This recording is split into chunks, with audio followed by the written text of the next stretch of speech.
Nos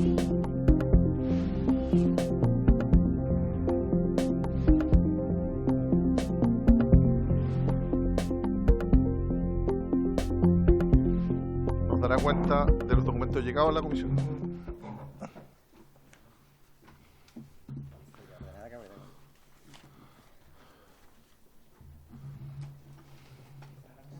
Sí, por favor. Le tengo una tabla de cosas acá. Gracias. Gracias, señor presidente. Para la sesión de hoy tenemos los siguientes documentos para la cuenta.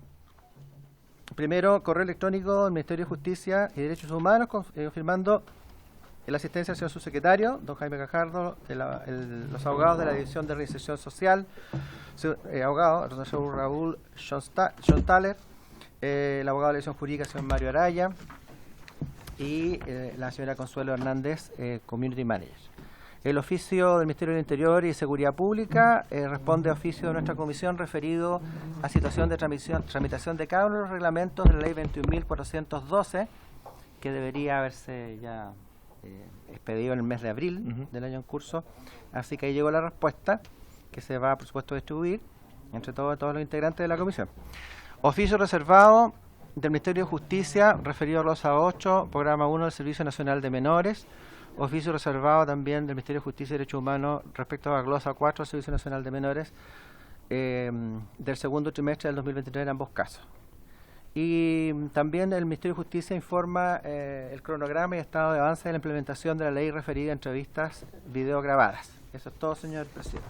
Muchas gracias, señor secretario. Se ofrece la palabra sobre la cuenta. Diputado Sánchez. Muchas gracias, presidente. Quería darme un poquito una licencia porque hubo algo que salió en la cuenta de la sesión anterior y no lo alcancé a levantar en ese punto. Había hecho una solicitud para, en realidad, una consulta de si el Instituto de Derechos Humanos ha enviado informes periódicos que habíamos incluido parte de la glosa de su presupuesto el año pasado respecto a su gestión. Eso había quedado incluido como una glosa que tenían que enviar estos informes de desempeño por trimestral, claro, y que entiendo que eso tenía que remitirse a la Comisión de Constitución. ¿Lo vemos, don Patricio? Sí. Presidente, lo que tendríamos que hacer es una pesquisa en las cuentas, para los efectos de determinar si está llegando con la periodicidad que corresponde. Claro. Ok. Entonces, para tener una respuesta al diputado Sánchez el miércoles. ¿Le parece? Claro. Súper. Se ofrece palabra sobre la cuenta. La presente sesión número 117 ha sido citada con el propósito de continuar la discusión y votación en particular del proyecto de ley que modifica diversos textos legales en materia de ejecución de sanciones penales, que es el boletín número 12.213-07, y nos acompaña presencialmente el señor subsecretario de Justicia, don Jaime Gajardo, además de los abogados Raúl Schonthaler, Mario Araya y también Consuelo Hernández. Se hace presente que corresponde continuar con la votación de las nuevas indicaciones suscritas, propuestas por la mesa de trabajo y suscritas por los diputados, desde el artículo 480M y sus correlatos, que son el 480R, letra P y también letra Q, que están en la página 33, 35, 37 del comparado. Y tenemos pendientes, como señalábamos, las letras M, N, Ñ, O y P, referidas sucesivamente al término del procedimiento, a la actuación de oficio, a la renuncia de desistimiento, a las medidas provisionales y también a los recursos.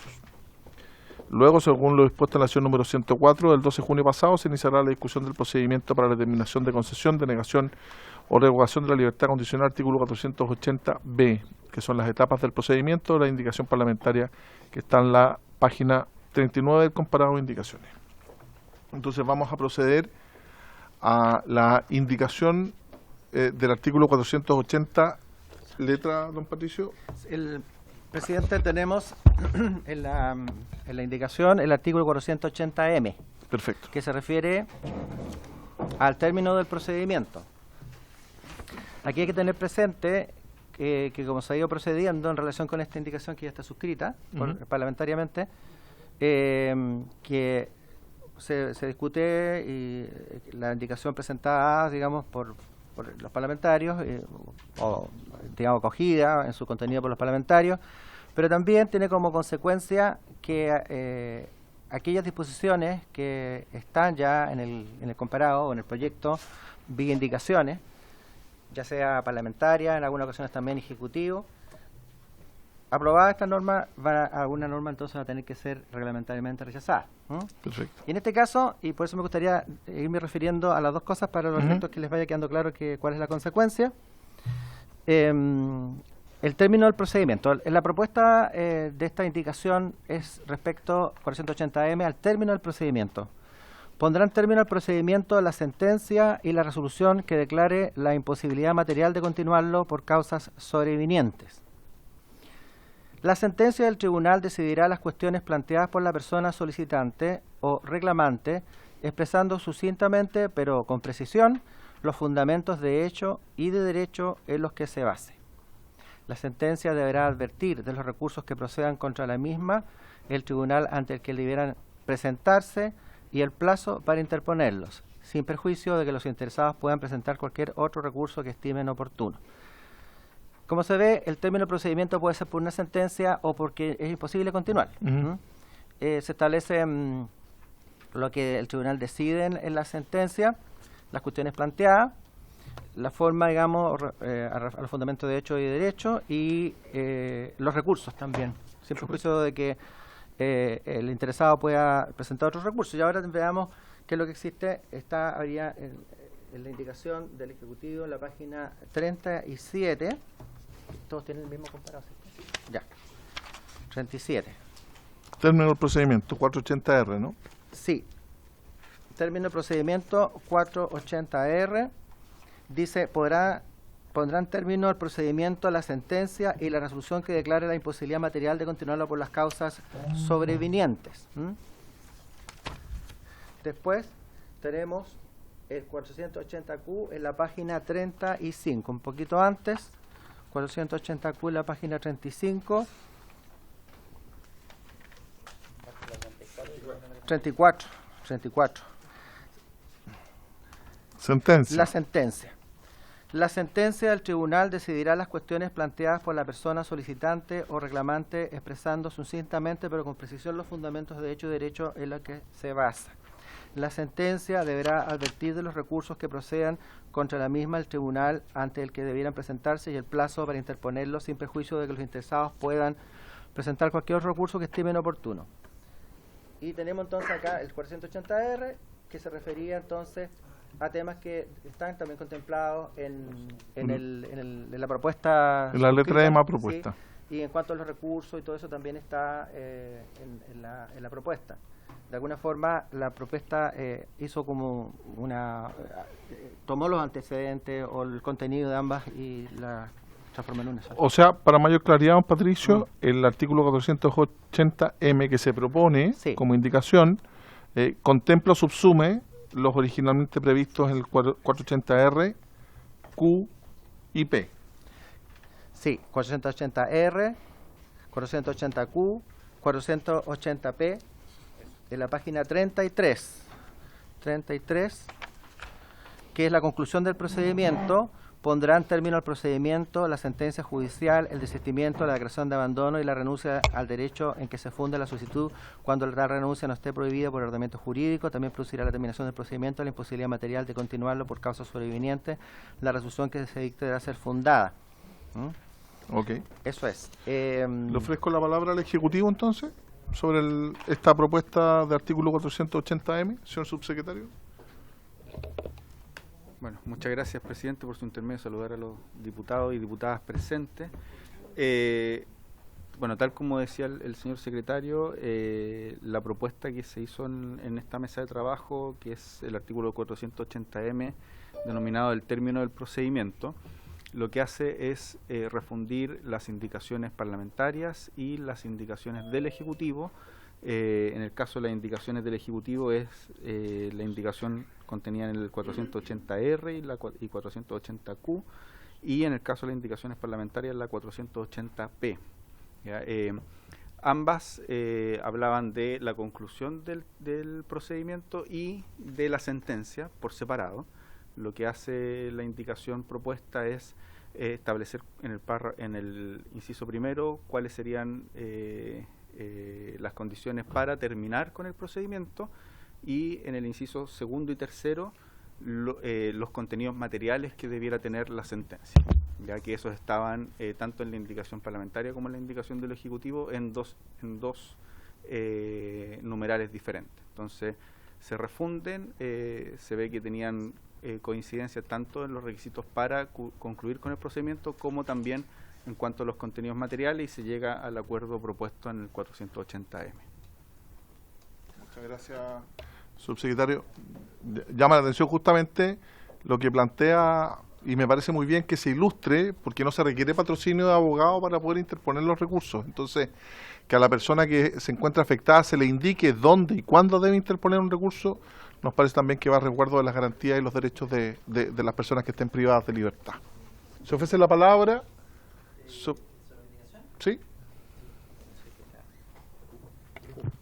Gracias, presidente. Presidente, sí, considerando que se refundieron varias indicaciones que van en términos más o menos parecidos, por un tema de lenguaje, sería bueno que en vez de reclamante expresado sucintamente sea fundadamente, principalmente para seguir el lenguaje utilizado, reglas generales en nuestros códigos a propósito de las resoluciones. Eso, presidente.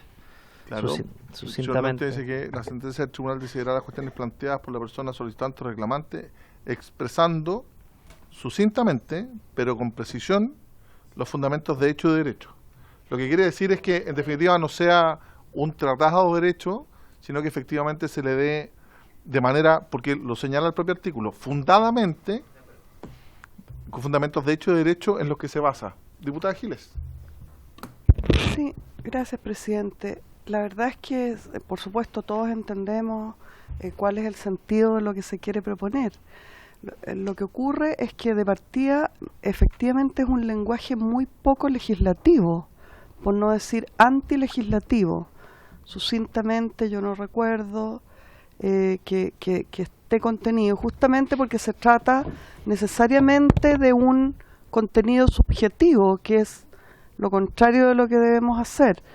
En ese sentido yo estoy de acuerdo con el diputado Longton en que quizás habría que usar un término distinto, que tenga una mayor objetividad. Incluso sacando ese término me parece que queda bastante claro el sentido de la indicación. Diputado Longton. Para precisar eso, sucintamente para mí puede significar algo, para usted otra cosa. O sea, ¿qué es lo que es sucintamente? Una página, 2 párrafos, 3 párrafos. Entonces, mejor sacarlo sucintamente porque es fundadamente.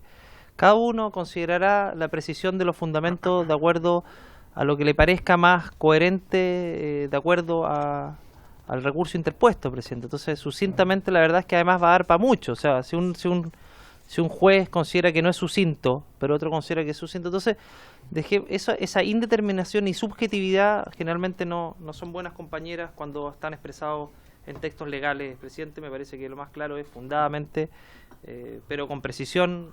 La verdad es que con precisión también son conceptos, presidente, que no son del todo claros cuando uno los expresa en la ley. ¿Qué es lo que es con precisión? ¿Qué es lo que es con precisión? O sea, Sí. pueden ser muchas cosas, con fundamentos nomás, de hecho y derecho es más que suficiente, presidente. De hecho, No hay una crítica al fondo, sino que más que nada la sí. forma como está. De hecho, el expresado. Código de Procedimiento Penal, el procedimiento penal establece sucintamente en varios artículos. Sí, el Código de Procesal Penal establece sucintamente en varias oportunidades. Ahora, que sea sucinto, que sea extenso, que sea breve, para los fines del proceso, subsecretario. Sí, no se está innovando en cuanto a una terminología que utilizan los artículos generales del Código de Procedimiento Penal, que es en particular el artículo 36, en el que se establece la fundamentación de la sentencia, y se señala la misma fórmula. Dice, la fundamentación expresará sucintamente, pero con precisión, los motivos de hecho y derecho en que se basen las decisiones tomadas. Es O sea, la propia sentencia. Exacto, es decir, se está utilizando la misma terminología del Código Procesal Penal, de la cual ya hay amplia operatividad y jurisprudencia también, y por lo mismo no es que se esté innovando en este aspecto en particular. Hoy se ofrece la palabra sobre todo en relación a lo que plantea el señor subsecretario, que el artículo 35 del Código Procesal Penal establece justamente, el 36, perdón, exactamente lo mismo respecto a la sentencia definitiva. O sea, no es un lenguaje ajeno a lo legislativo, sino que claramente está ahí. Claro. Claro. ¿Qué te cosa? ¿Van a presentar una indicación? ¿Para eliminar el sucintamente? Sí.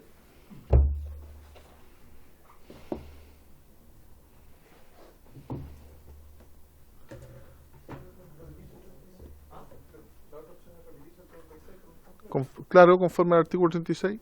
Porque también incluye las resoluciones de mero trámite, que es la pregunta que tiene interés fundamental. Es que lo mismo que estoy pensando, porque aquí en el fondo resolución tampoco tiene requisito de objetividad. Oye, entonces, para los que nos están viendo, ¿van a presentar una indicación, diputado Longton, a este respecto?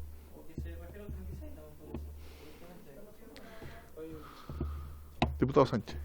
Sí, aprovecho de plantearlo como una inquietud, que en el caso del artículo 36 se habla más bien de las resoluciones, que ahí pueden ser resoluciones de mero trámite, y en este caso estamos hablando de una sentencia que ponga término al procedimiento. Entonces, claro, lo sucinto que puede hacer una u otra varía, no es lo mismo, ojo. Entonces yo tampoco haría necesariamente una remisión al artículo 36, precisamente por esa distinción. O sea, una cosa es el mero trámite, otra cosa es lo que pone término al procedimiento. Gracias. Oye, muchas gracias, diputado Sánchez. Lo que propone el Ejecutivo entonces es borrar o eliminar los conceptos sucintamente pero con precisión. Y de esta manera, el inciso segundo quedaría: la sentencia del tribunal decidirá las cuestiones planteadas por la persona solicitante o reclamante, expresando los fundamentos de hecho y derecho en los que se basa. ¿Les parece? ¿Les parece? Entonces vamos a votar. Entonces el artículo 480M propuesto en la indicación, eliminando la frase sucintamente, coma, pero con precisión. Coma. Eliminamos.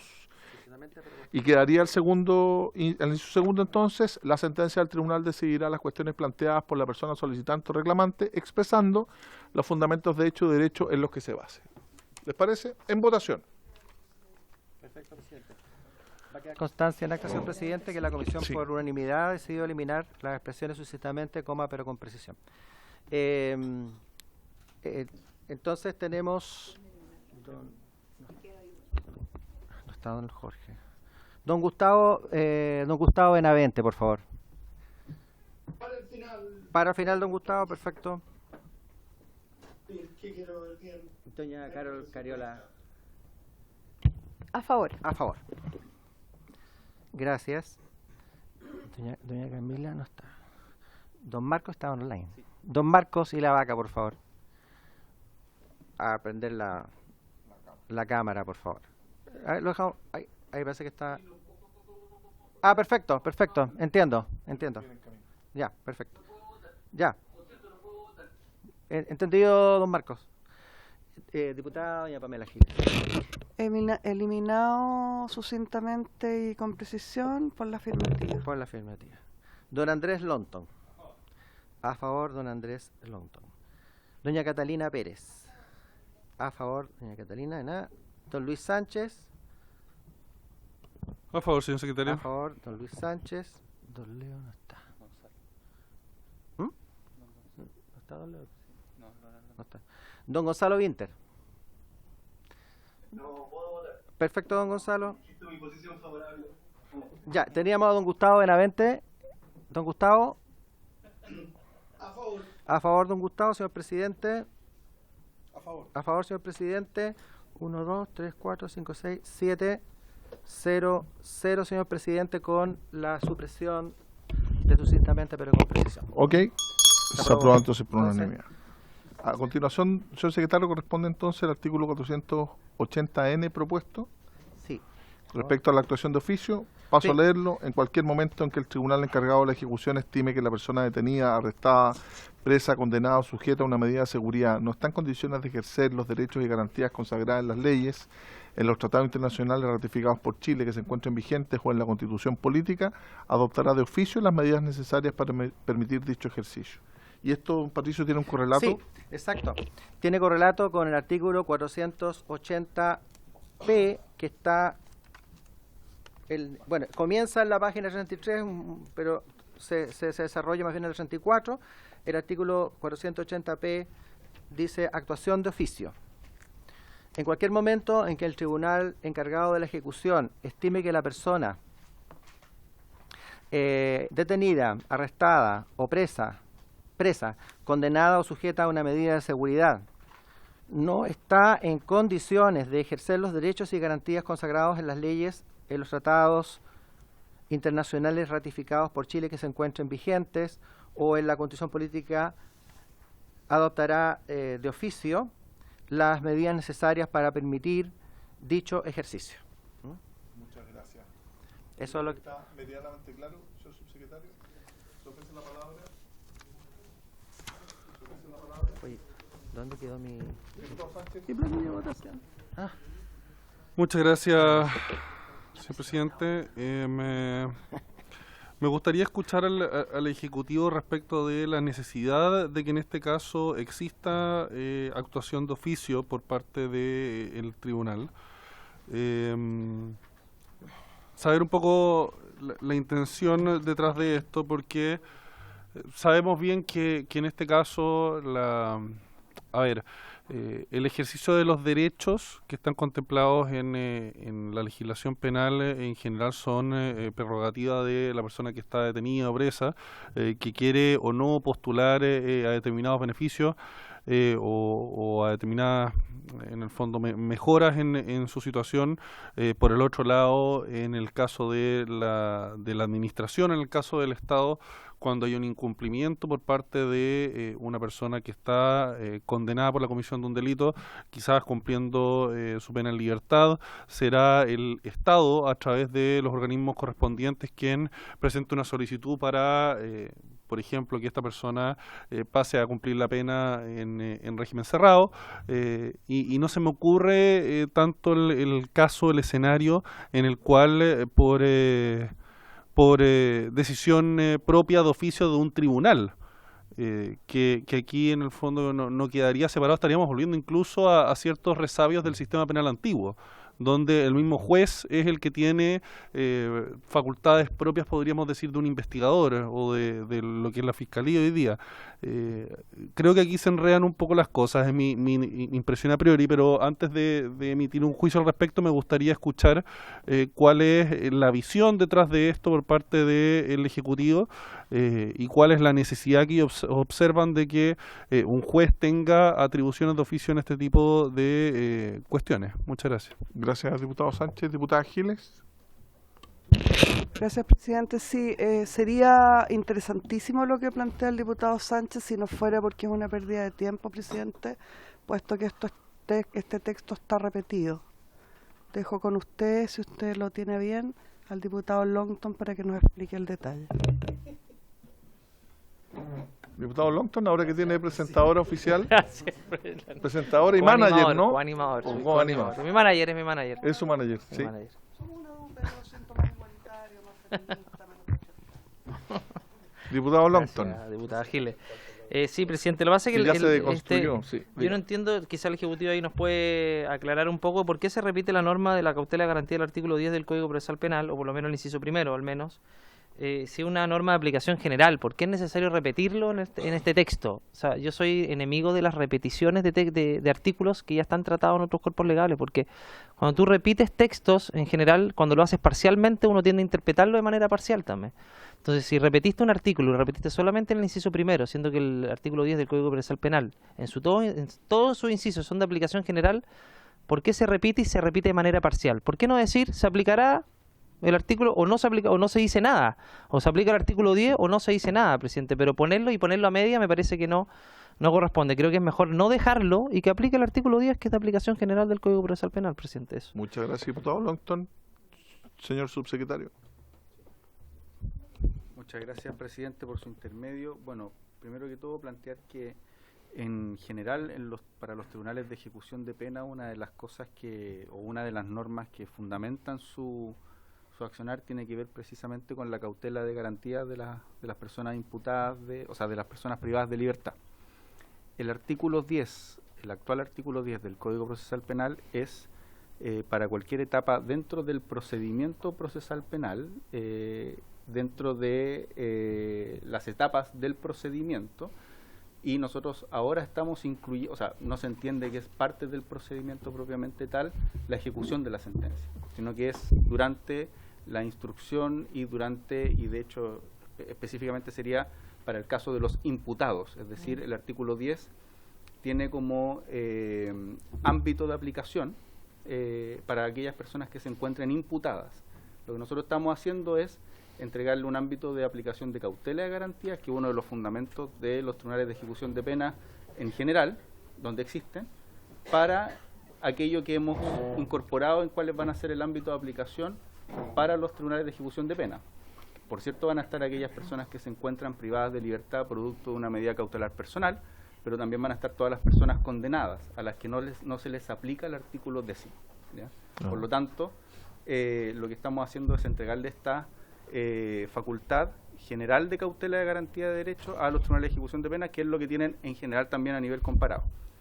Respecto a la pregunta del diputado Sánchez, o la inquietud del diputado Sánchez, en ningún caso sería el procedimiento inquisitivo, ya que el procedimiento inquisitivo de lo que buscaba era que, o cómo funciona, es que aquel que investiga es el mismo que juzga. Aquí estamos hablando de, primero, eso ya está separado en la investigación del procedimiento penal, y en la ejecución de la pena, de lo que se trata es que el órgano encargado de la ejecución, o mejor dicho, el órgano revisor del encargado de la ejecución de la pena, va a ser el Tribunal de Cautela de Garantía, ¿ya? O el Tribunal de Ejecución de Penas, como le hemos denominado dentro de las normas que hemos votado. Entonces, en ese sentido, se le entrega una función cautelar general como la que tienen los tribunales de garantía en el caso de el procedimiento penal en su primera etapa. Perfecto. En segundo lugar, actualmente los tribunales tienen una función general que está contenida en el artículo 578 del Código Orgánico de Tribunales para hacer visitas inspectivas en las cárceles. Sin embargo, no tienen la facultad, que es lo que sí tienen a nivel comparado donde existen tribunales de ejecución de pena, para impartir instrucciones directas a los organismos administrativos que tienen la cautela o la caución de las personas que se encuentran privadas de libertad. Entonces, eso es lo que estamos entregando hoy por hoy, complementando el artículo 578 del COD, que en aquellos casos donde se encuentre una vulneración efectiva, los tribunales puedan tomar medidas de manera directa. Y hoy por hoy lo que hacen es entregar instrucciones o pedir o realizar informes que se lo entregan posteriormente a Gendarmería de Chile y al Ministerio de Justicia. Ok. Es mucho más proactivo, mucho más activo. Me parece. Se ofrece la palabra, diputado Sánchez. Y entiendo, muchas gracias, presidente, entiendo el razonamiento y efectivamente está revisando la norma, esto es algo que está, y hay que decirlo, está en coherencia con lo que establece el Código Procesal Penal para la persona imputada. Me preocupa de cierta forma y entiendo la lógica detrás de esto, pero no es una lógica que me fascina. O sea, para algo está la Defensoría Penal Pública, para algo también están los abogados defensores en los casos que corresponda, entonces que de cierta forma la legislación consagre una doble defensa para, en el caso del CPP, el imputado en este caso, para la persona que está en el fondo condenada, pero con su caso siendo revisado de cierta forma por estos tribunales de ejecución de pena. Recordemos cuál era la lógica desde un comienzo detrás de este proyecto, que con la indicación original del Ejecutivo se pretendía reemplazar, que es válido, pero al final aquí la intención no iba en esa misma dirección, que era más bien de poder revisar las penas que estaban aplicadas respecto de personas condenadas por la comisión de un delito, pero que quizás podían tener alguna situación más beneficiosa y que por razones de peligro, de reincidencia o lo que correspondiera, había que aplicarles medidas más gravosas, digamos. Esa era un poco la lógica detrás de este proyecto de ley originalmente.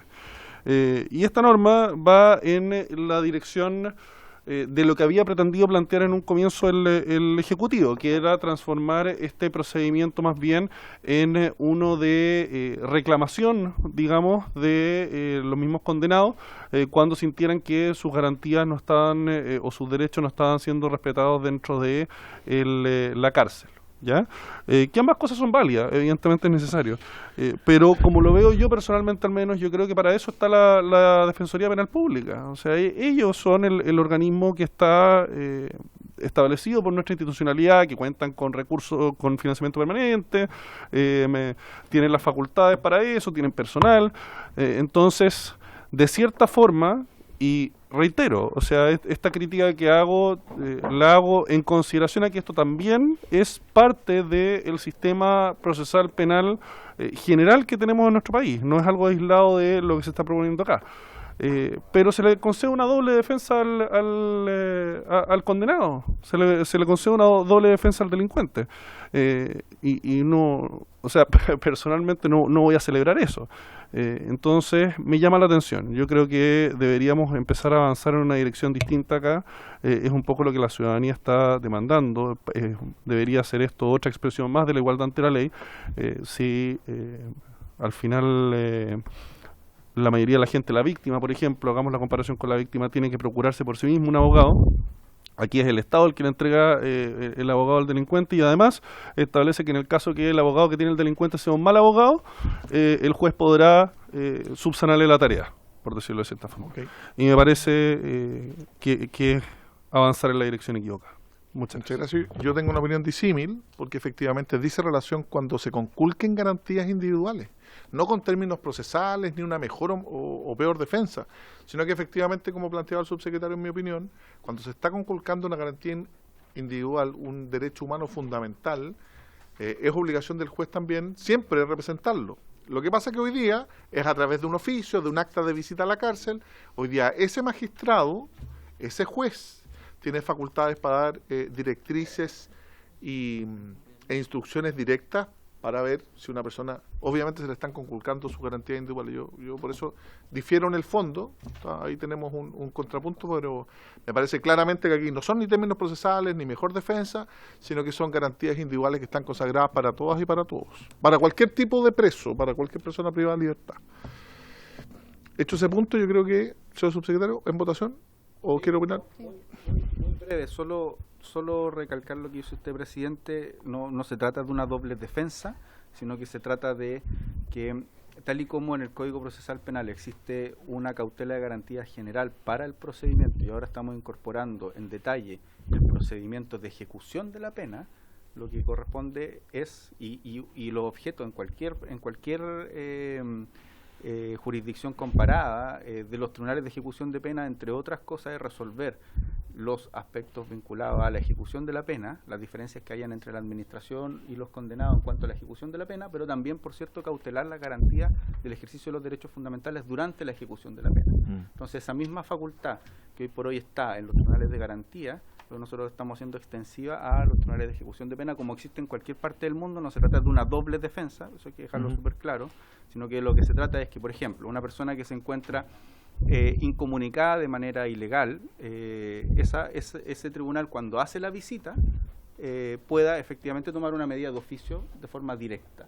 Y eso ocurre en nuestro sistema penitenciario, lamentablemente, y ocurre en cualquier sistema penitenciario del mundo también.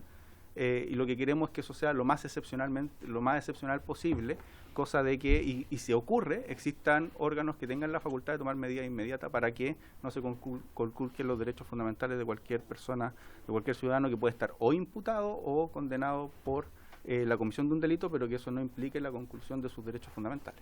Muchas gracias, señor subsecretario. ¿En votación, señor secretario? Gracias, presidente. En votación el artículo 480N, y dejando constancia que, como correlato de aprobarse esta norma, se entiende reglamentariamente rechazado el 480P de las páginas 33 y 34. Eso, señor presidente. Don Gustavo Benavente, artículo 480N. A favor. A favor, don Gustavo. Diputada doña Carol Cariola. A favor. A favor también. Doña Pamela Giles. Por la afirmativa. Por la afirmativa. Don Andrés Longton. A favor también. Doña Catalina Pérez. A favor también. Don Luis Sánchez. Me abstengo. Abstención, don Luis Sánchez. Y presidente. A favor. Señor presidente. Señor presidente, a favor. Tenemos 1, 2, 3, 4, 5, 6. 601. 601, presidente. Se aprueba entonces. Muchas gracias, señor secretario. Corresponde ahora, señor secretario. El artículo 480, letra E. Renuncia y desistimiento. Todo interesado podrá asistirse de su solicitud o renunciar a sus derechos cuando no esté prohibido por el ordenamiento jurídico. Si la iniciación se hubiera formulado por dos o más interesados, el desistimiento o la renuncia solo afectará a aquellos que lo hubiesen formulado. Tanto el desistimiento como la renuncia podrán hacerse por cualquier medio, y como usted bien señaló en un principio, esto tiene un correlato. Sí, sí, exactamente, señor presidente. El artículo 480Ñ, nosotros tenemos que ir a la página 35 del comparado, donde encontraremos el artículo 480R, el cual se denomina renuncia y desistimiento. Todo interesado podrá desistirse de su solicitud o renunciar a sus derechos cuando no esté prohibido por el ordenamiento jurídico, si la iniciación se hubiera formulado por dos o más interesados, o el desistimiento a la renuncia solo afectará a aquellos que lo hubiesen formulado. Tanto el desistimiento como la renuncia podrán hacerse por cualquier medio. Eso es. Muchas gracias, señor secretario. Esto es como el artículo 12 del Código Civil.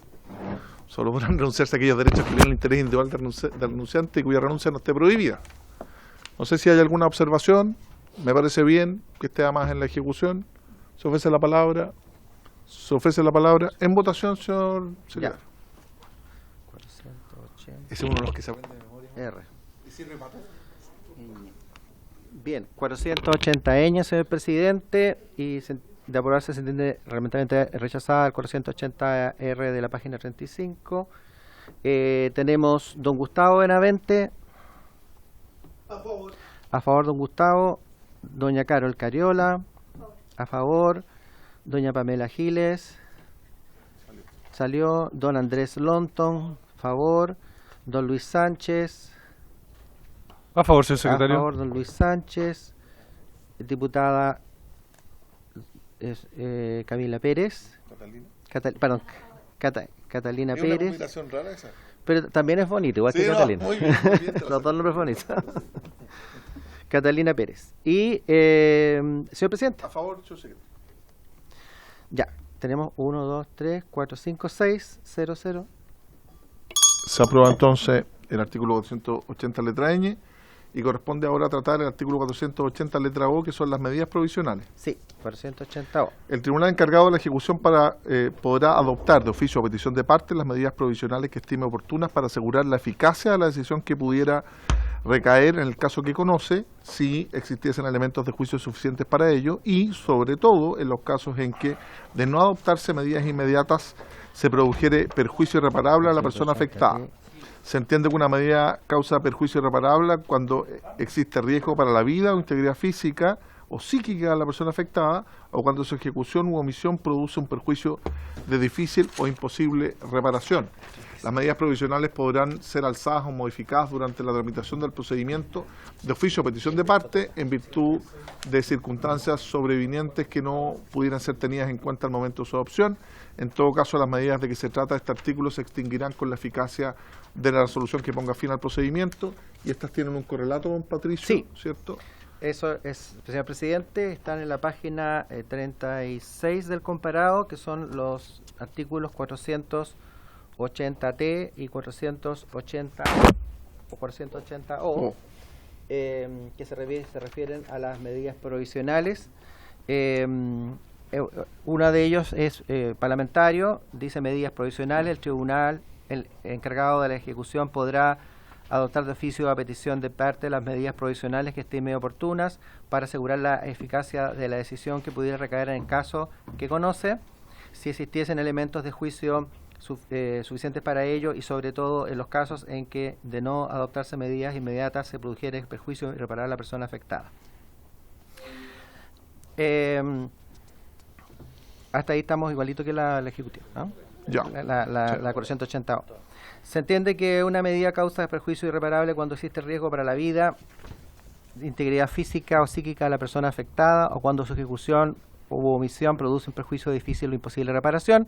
Las medidas provisionales podrán ser alzadas, modificadas durante la tramitación del procedimiento de oficio o a petición de parte en virtud de circunstancias sobrevinientes o que no pudieron ser tenidas en cuenta en el momento de su adopción. En todo caso, las medidas que trata este artículo se extinguirán con la eficacia de resolución que ponga fin al procedimiento, en ambos casos la misma redacción. Muchas gracias. Está medianamente claro. 480. Se ofrece la palabra. Se ofrece la palabra en votación. ¿Les parece si lo aprobamos con igual votación que la anterior? ¿Sí? Sí, diputado Soto, tenemos la diferencia. ¿Y sumamos la anuencia del diputado Soto. Leonardo Soto? Sí. Y lo aprobamos por unanimidad entonces. ¿Diputado Benavente está de acuerdo por unanimidad? Sí. Lo aprobamos por unanimidad entonces. Muchas gracias, diputado Benavente. A continuación, siempre tan amable usted, diputado Benavente. Está como en el baño el diputado Benavente, sí. Pero no se está duchando, no se está duchando. Muy bien, diputado Benavente. Sí, le falta como un cuadrito, algo, que le dé un toque femenino ahí, algo. O un toque masculino, como bien dice la diputada, sí. Sí. No, mediante los cuadros, que le voy a pedir el cuadro que tenía el diputado Ignacio. No, dejémoslo ahí nomás, porque ese cuadro nos trajo mucha polémica, Gustavo. A continuación, corresponde tratar y votar el artículo 280, letra P, referido a los recursos. 480, letra P, recursos. Contra la resolución del tribunal encargado de la ejecución, procederá al recurso de reposición en los mismos términos previstos en el presente código y solo procederá al recurso de apelación respecto a las resoluciones que determinen la concesión, revocación o negativa de la libertad condicional y de la reducción de condena, de la concesión de la pena mixta y de aquellos que afecten la vida y la salud física y psíquica de las personas privadas de libertad. Y ahí tenemos un correlato, don Patricio, ¿no? Sí, tenemos el artículo 480U, indicación parlamentaria, y 480S, indicación del Ejecutivo, ambos en la página 38 del comparado. Acá tenemos el 480. Sí, está en la página 38 Página ambas. 38. La indicación parlamentaria, señor presidente, que es el artículo 480U, establece lo siguiente: recursos. Contra las resoluciones dictadas por el tribunal serán procedentes los recursos de reposición y apelación previstos en el libro tercero del Código Procesal Penal. Tendrán legitimación activa los intervinientes a que se refiere el artículo 480H. Muchas gracias. Luego, Sí, la del otro. Ejecutivo, señor presidente, dice artículo 480S, recursos. Contra las resoluciones dictadas por el tribunal serán procedentes los recursos de reposición y apelación previstos en el libro tercero del Código Procesal Penal. Eso sería la del Ejecutivo.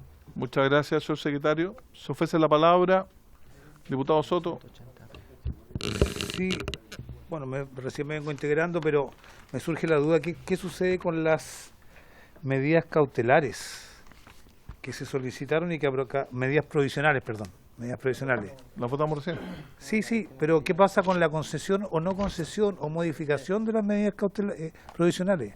¿Admiten recurso de reposición y recurso de apelación? Sí, pues, Esa es mi pregunta. señor subsecretario. Sí, son, al menos el artículo que se acaba de aprobar, efectivamente pueden ser modificadas o ya sea podrían ser reponidas. Repuestas. Claro, pero no podrían ser repuestas. No podrían ser, no serían objeto del recurso de apelación. Okay. Lo que quiero decir respecto a recursos, para que podamos entender la norma propuesta, lo que hace es establecer que solo procede el recurso de apelación en algunos casos. Perfecto. ¿Ya? ¿Y cuáles serían esos casos? Los que determinen la concesión, revocación o negativa de la libertad condicional, la reducción de condena, de la concesión de pena mixta y de aquellas que afecten la vida y la salud física y psíquica de las personas privadas de libertad. ¿Por qué se hace esa salvedad y solo procedería el recurso de apelación en esos casos? porque como el procedimiento de ejecución puede ser para una amplia gama de temas, por ejemplo, Cambio penal. la visita, la comida de los internos, la encomienda que les llega, pues como puede ser una amplia gama de temas, no es necesario que esos temas que han sido resueltos ya por el Tribunal de Ejecución, o se entiende que no es relevante que esos temas tengan un recurso de apelación posible. Entonces, solo dejar el recurso de apelación para estos temas en particular y en el resto para que puedan ser objeto del recurso de reposición. Muchas gracias, subsecretario. Diputado Sánchez.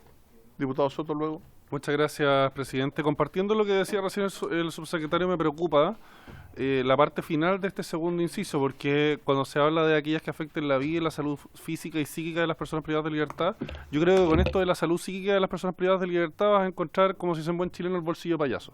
Aquí puede terminar cayendo cualquier cosa, va a depender de del criterio del juez. Y efectivamente, si es que no queremos que caiga en el fondo en el recurso de apelación cuestiones más mundanas, podríamos decir, o más cotidianas dentro de lo que tiene que estar sujeto a administración penitenciaria, yo le daría una vuelta adicional a cómo queremos esa redacción final para que sea un poquito más preciso y le dé menos espacio de interpretación a los jueces. Gracias, diputado Sánchez. Diputado Soto.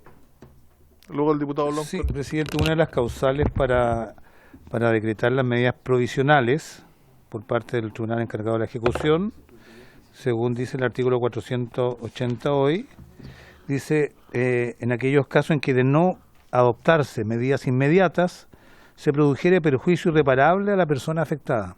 Esa es una causal para el otorgamiento de las medidas provisionales. Se entiende que una medida puede causar un perjuicio irreparable en la segunda parte, cuando su ejecución u omisión produce un perjuicio de difícil o imposible reparación. En esos casos puede haber una controversia donde la parte pueda estimar de que se le produce un perjuicio de difícil o imposible reparación y es negado por el Tribunal de Garantía y aparentemente no tendría el derecho a pedir una opinión de un superior jerárquico a través de un recurso de apelación. Y se trata de situaciones donde se produce un perjuicio de difícil o imposible reparación. En ese caso tendría solamente derecho a una única instancia. Y me parece grave cuando estamos hablando de derechos que tornan un perjuicio para derechos que sean de difícil o imposible reparación. Yo no sé por qué en ese caso no se contempla un recurso de apelación. En la primera parte sí, porque habla cuando existe riesgo para la vida o integridad física o psíquica de la persona afectada. Eso está, pero en la segunda parte no. Y son de similar entidad. Puede que no sea el derecho a la vida o la integridad física o psíquica, pero también hay otros derechos que son de igual importancia, y aquí dice que son imposibles o establecen un perjuicio de difícil o imposible reparación. Es decir, se consolida un daño irreparable. Gracias, diputado Soto. Siempre los extraordinarios son procedentes, ¿no?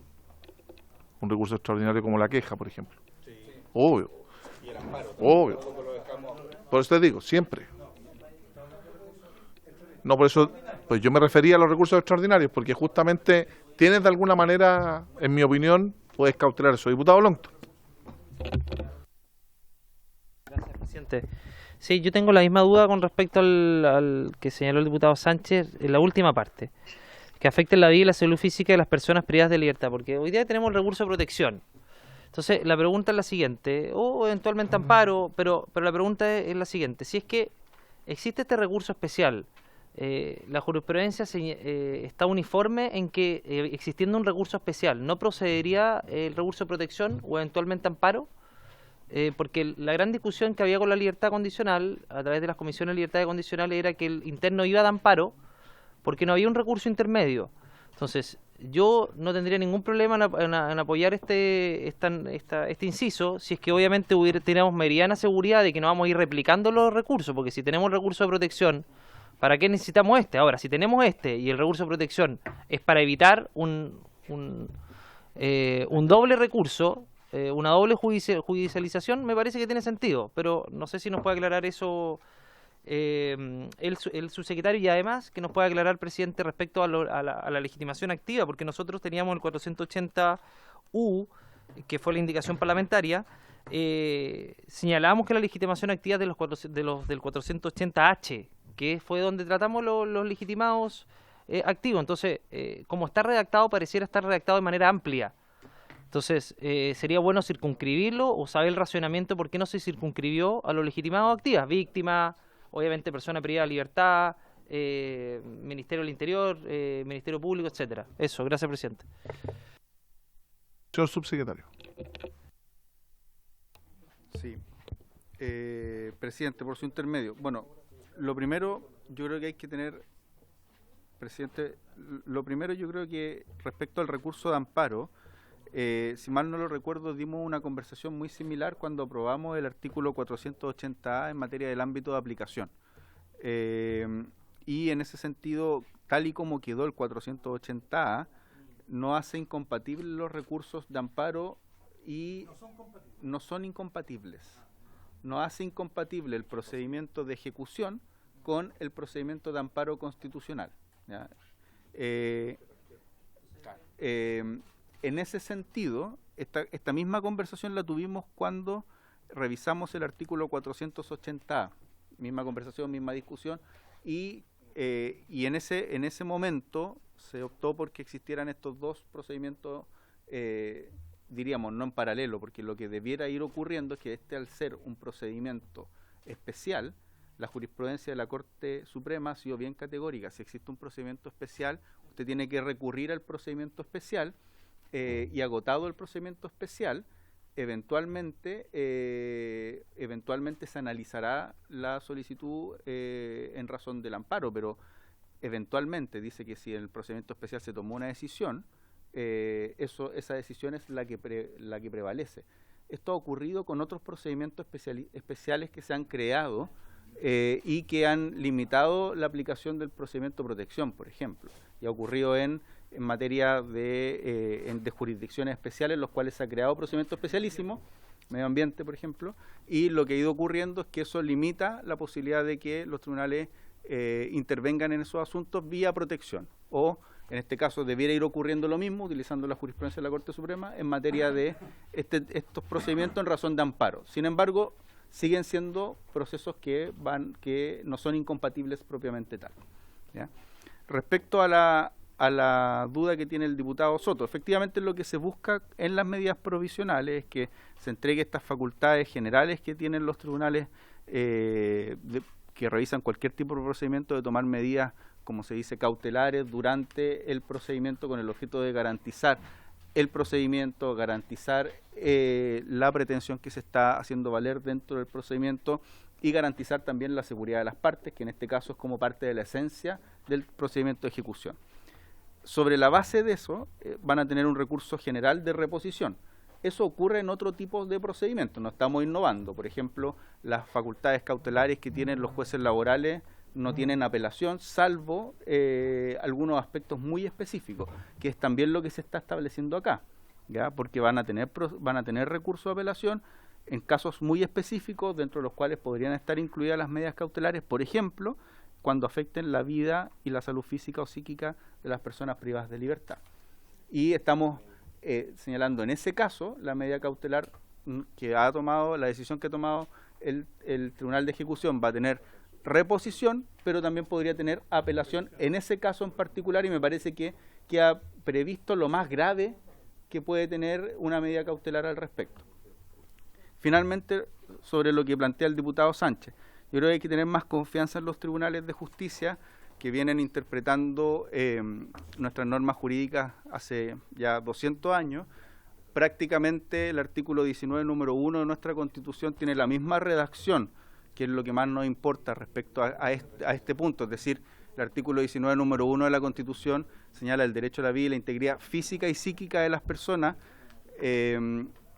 Creo que esta redacción la tiene la Constitución desde la Constitución del 33, ¿ya? Es decir, ni siquiera la del 25, sino que la de 1833. Creo, ¿no? La del 25 todas sin duda, pero creo que la misma redacción la tiene desde la Constitución del 33, por lo cual los tribunales de justicia tienen un largo recorrido en entender que es una vulneración grave a la integridad física y psíquica. Entonces, en ese sentido, me parece que no es que con esto se amplíe rangos, que ya los tribunales de justicia tienen bastante claro cómo interpretar cuando algo invade de manera grave la integridad psíquica de una persona. Y han sido, en ese sentido, bien cautelosos en aquello. Señor presidente. Gracias, presidente. Sí, mantengo una duda ahora, tiene que ver con lo de la salud física y psíquica en relación a las huelgas de hambre dentro de los recintos penitenciarios. Porque la huelga de hambre son faltas graves, de acuerdo al reglamento penitenciario.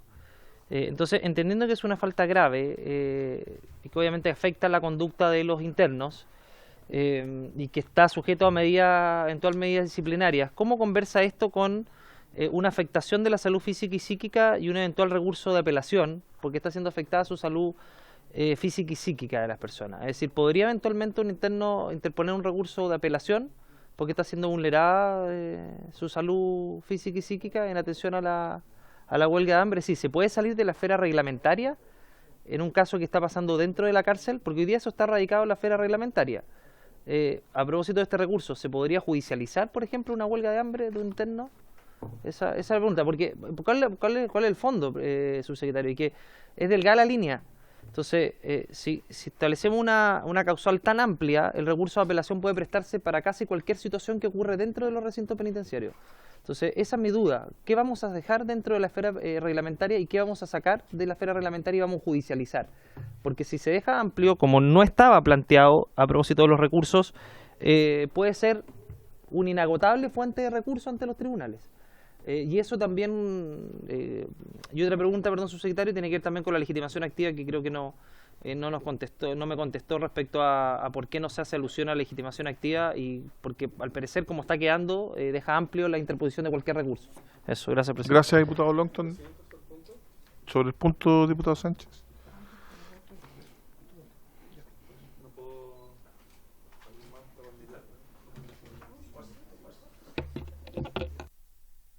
Ahí está. Sí, sobre el punto, presidente, muchas gracias. Que en lo que hacía referencia al subsecretario cuando habla de afectaciones graves a la integridad física y psíquica de las personas, aquí la norma habla de cualquier afectación, no solo las graves. Solo para dejar eso sobre el acta. Muchas gracias. Muchas gracias, diputado Sánchez. Señor subsecretario. No, yo no dije grave, dije... No, está bien. Lo que digo es que esta redacción que afecta en la vida y la salud psíquica, o sea, la salud física y psíquica de las personas, es la misma redacción que usted encuentra en el artículo 19, número 1 de la Constitución. Si usted va al artículo 19, número 1, el derecho a la vida y la integridad física y psíquica de las personas. En el fondo es la misma redacción, y lo que estoy planteando es que los tribunales de justicia tienen bastante experiencia radicada en los 200 años de república que tenemos, en cómo interpretar estas palabras, ¿ya? Y no estamos alterando la forma en que estas palabras están redactadas. Entonces, eso es lo que planteo. Y cuando uno generalmente establece este tipo de oraciones, como ya son oraciones que están en nuestro marco normativo y tienen mucho tiempo en nuestro marco normativo, los tribunales de justicia tienen capacidad para saber para distinguir cuando algo es grave que afecta a la salud física y cuando algo no es grave que afecta a la salud física o la integridad psíquica de una persona. Eso han tenido capacidad para hacerlo. Respecto a los intervinientes no están en este artículo porque es un artículo que tenemos que resolver ahora. Entonces, lo que resolvamos nos quedó pendiente porque ahí teníamos alguna diferencia respecto a cuáles iban a ser los intervinientes. Entonces, como no hemos resuelto esa diferencia, dejamos ese artículo para el final, y eso, por cierto, que va a implicar quiénes pueden ser parte del proceso. ¿Ya? Entonces, el artículo está escrito de una manera en la que, dependiendo de quienes establezcamos que van a ser parte del proceso, van a ser aquellas personas que pueden interponer los recursos respectivos. ¿Ya? Ahora bien, respecto a la judicialización posible de las huelgas de hambre, en principio, yo le diría lo siguiente. El ámbito de aplicación de esta ley es para que se resuelvan los conflictos que surgen al interior de los establecimientos penitenciarios por la aplicación de alguna medida por parte de la administración. Por ejemplo, existen horarios de visita. Y los horarios de visita resultan imposibles para las personas para que puedan recibir visitas. Esa es una medida que ha adoptado la administración, es decir, tomar horarios de visita. Lo que hacen los intervinientes es reclamar respecto a esos horarios de visita. Cuando la administración resuelve de una manera y los intervinientes no están conformes con esa resolución, recurren a los jueces de ejecución. Estoy poniendo un ejemplo sencillo para que veamos la fórmula en que esto funciona. Si las huelgas de hambre están prohibidas, es una actitud prohibida, en ningún caso alguien podría reclamar de que una actitud prohibida tenga una decisión judicial diferente. No sé si me explico. ¿Ya? A menos que, porque bueno, primero nadie puede... forzar la alimentación es algo interesante, porque eso se ha resuelto judicialmente. Tenemos larga jurisprudencia respecto a, por así decirlo, que huelgas de hambre no solo existen al interior de los establecimientos penitenciarios. Han existido huelgas de hambre en distintos lugares y también al interior de los establecimientos penitenciarios. Forzar la alimentación, las transfusiones de sangre, también es algo que tenemos jurisprudencia importante en materia de nuestros tribunales. Y eso se ha hecho o por recursos de amparo o por recursos de protección. Y hay reglas que ha establecido la jurisprudencia respecto a aquello. Claro, lo que pasa es que los tratados internacionales son más generales, no dice, sabe que usted puede, usted tiene que alimentar forzosamente a una persona que está en huelga de hambre o no, ¿ya? ¿Y qué es lo que ha dicho la jurisprudencia? La jurisprudencia en materia de personas privadas de libertad que están en huelga de hambre ha dicho que no se puede forzar su alimentación en sede de Corte Suprema. Forzar su alimentación. No se puede. No se puede forzar su alimentación. Con ciertas... en términos generales y con ciertos matices, ¿ya? Entonces hay matices en los que sí establece que es posible, porque esto al final se analiza caso a caso. Lo mismo en el caso de transfusiones de sangre, por ejemplo. Entonces dice, en general, usted no puede forzar las transfusiones de sangre, pero por ejemplo los menores de edad sí se puede forzar porque no se les puede imponer la religiosidad de las personas que se niegan a las transfusiones de sangre, a través de un procedimiento de protección o de amparo. Pero el caso que usted señala, diputado Lonton, yo creo que no es un caso, por así decirlo, que se pueda dar en ejecución de pena, sino que lo que se va a discutir ahí no tiene que ver con una medida de la administración que podría ser o no recurrible, sino que lo que se va a discutir ahí tiene que ver con eventualmente el ejercicio de un derecho fundamental que se va a resolver probablemente por sede de amparo. No sé si me explico la distinción. No es para lo que regularmente se debiera utilizar este procedimiento. Sí, yo quiero controvertir ese punto porque si todo lo concerniente a medidas de las medidas penitenciarias que pueden afectar la integridad física o psíquica de las personas que están privadas de libertad pueden ser recurridas de apelación en este caso, ¿por qué no los temas concernientes a la alimentación forzada de personas en huelga de hambre, que tiene que ver con la integridad física y psíquica de las personas, se va a tener que tramitar en un procedimiento distinto?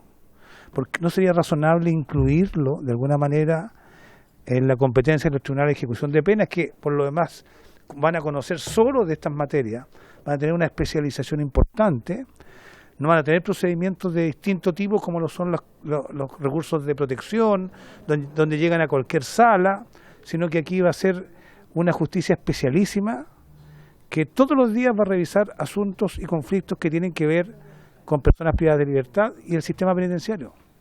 Yo no sé por qué se lo deja abierto y dicen, bueno, si se trata de esto, vayan a las cortes. Secretario. Sí, yo creo que estamos en supuestos distintos. Lo que ocurre es que esto no está pensado para, o no debiera estar pensado, a mi juicio, para una medida en la que yo tenga que forzar la alimentación de una persona que no quiera alimentarse, ¿ya?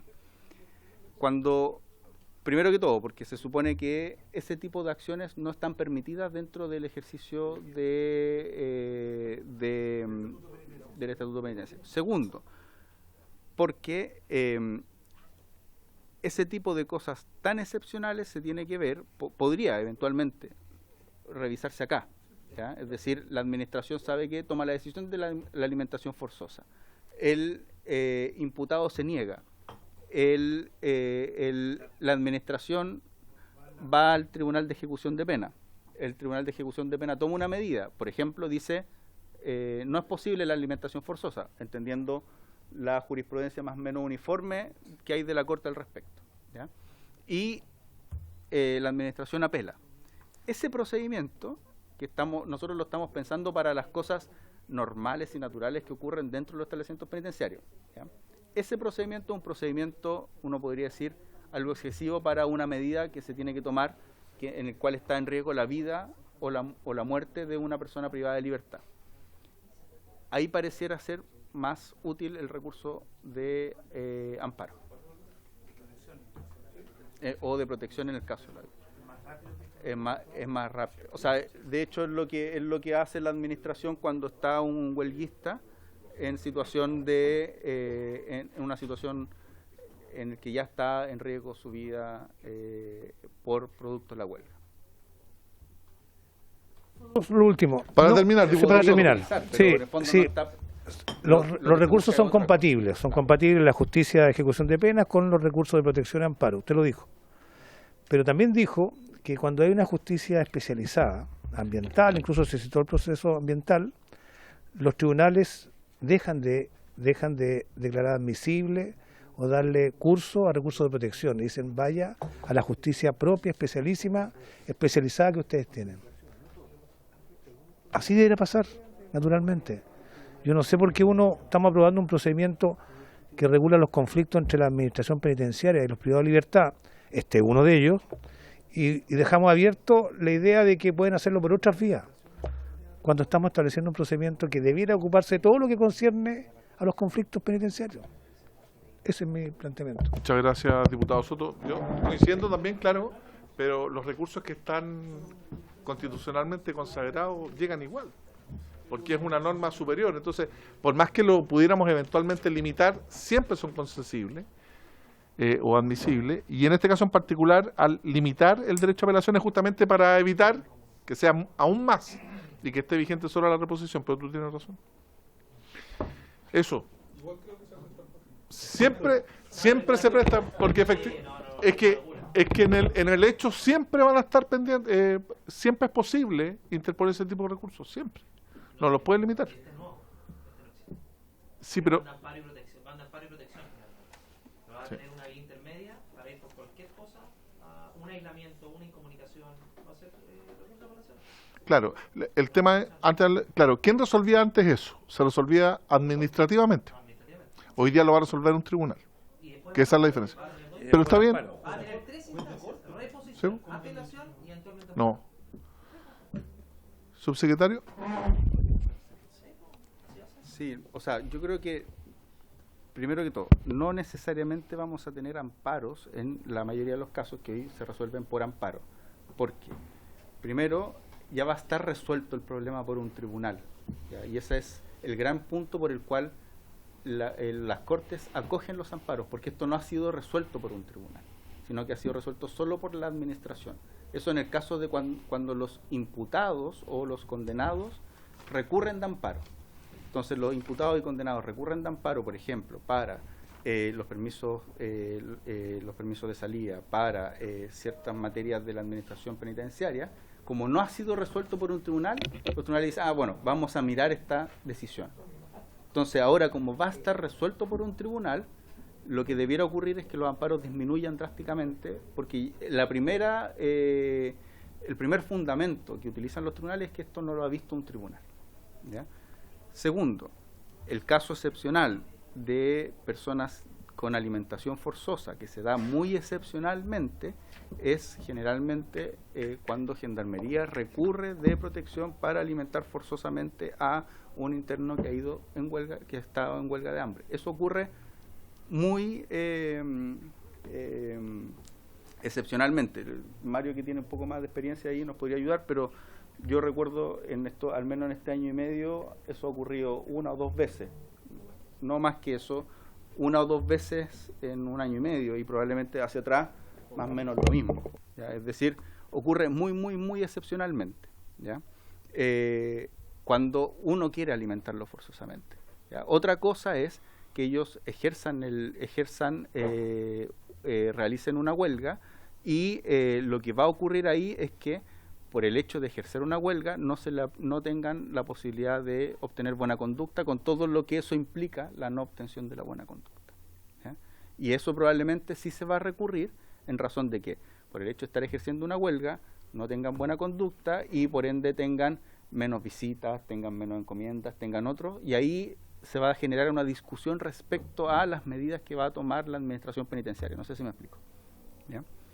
Entonces, dicho eso, lo que nosotros estamos regulando es un ámbito que es deficitario en nuestro sistema de ejecución de pena, porque no tiene un control idóneo para estas materias. Entonces, en ese sentido, lo que debiera ocurrir es que al tener un control idóneo, los recursos excepcionales, los recursos generales que hay, debieran volverse menos aplicables para estos casos, en particular que están siendo la forma para resolver este tipo de conflictos, además con jueces que no están lo suficientemente especializados en lo que implica la ejecución de una pena.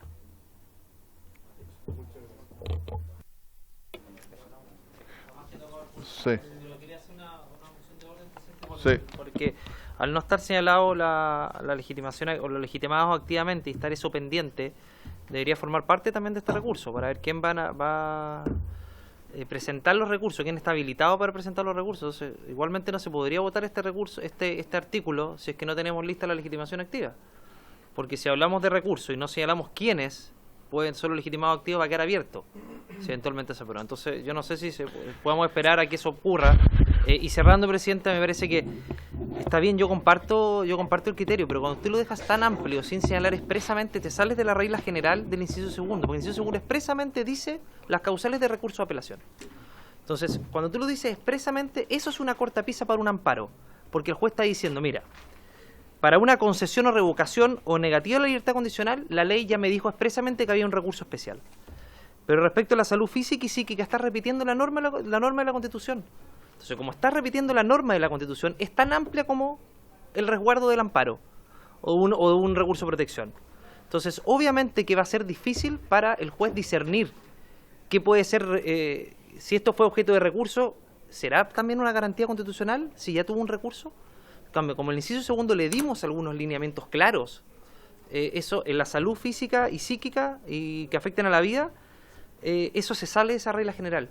Entonces, va a ser muy difícil para un juez de corte tener un camino claro de qué recurso eventualmente puede ser de amparo y protección y cuál no, habiendo pasado por este recurso. En esa cláusula específicamente. Entonces, a mí no me termina de convencer la norma, presidente, pero creo que la legitimación activa es relevante para poder votar este artículo. Gracias, diputado Longton. Ya lo había planteado el subsecretario que este artículo en la mesa está redactado en términos neutros porque todo lo que dice relación con legitimación activa es un artículo que se va a ver en lo sucesivo.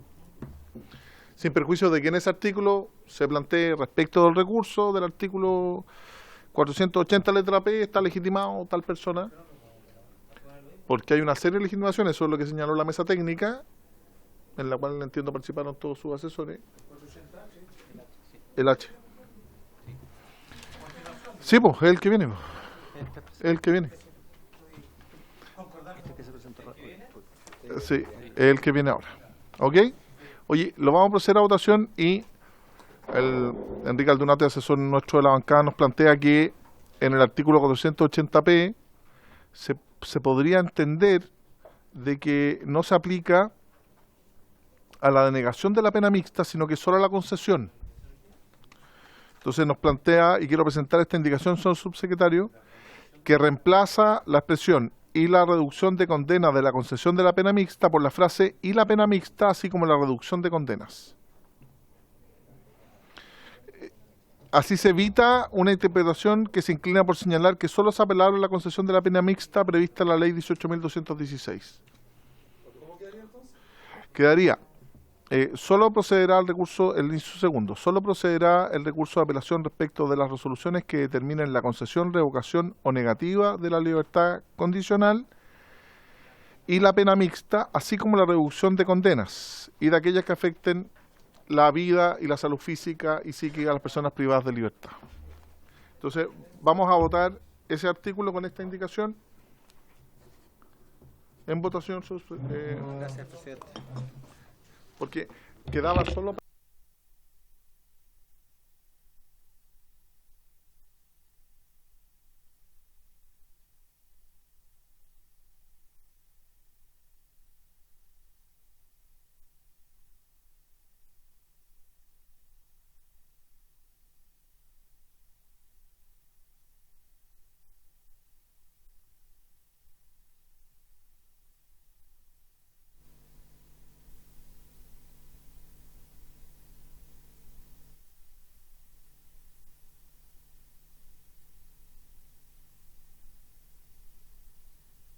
Gracias, presidente. Como usted lo ha dispuesto, en votación el artículo 480p con la indicación que se acaba de leer por usted, ¿no? Don Gustavo Benavente, a favor, don Gustavo. Diputada Carol Cariola, a favor. Doña Pamela Giles. Presidente, quiero solicitarle que pueda recabar el acuerdo de la comisión para poner mi voto afirmativo respecto de todos los artículos que se votaron en mi ausencia, que creo que son 2, y voto por la afirmativa en este. Por la afirmativa, ¿qué sería Leña? ¿Leña y yo? Ya.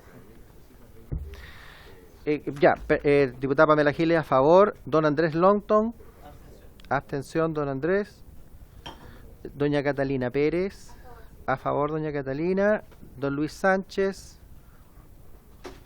Abstención. abstención don Luis, don Leonardo Soto, a favor don Leonardo, señor presidente. A favor, señor presidente, tenemos 1, 2, 3, 4, 5, 6 votos a favor, 0 en contra, 2 abstenciones. Se entiende aprobado con la indicación y se entienden reglamentariamente realizados los artículos 480U, 480S que están en el comparado. Ok, entonces aprueba el 480. P. Voy a recabar la unanimidad de la comisión para poder agregar la votación de la diputada Pamela Giles en los artículos anteriores. ¿Estamos todos de acuerdo? Corresponde ahora H. el H. Que vendría a ser este. Corresponde entonces ahora someter a votación el artículo 480, letra H. Intervinientes son intervinientes Gendarmería de Chile las personas sujetas a control o vigilancia de la administración penitenciaria.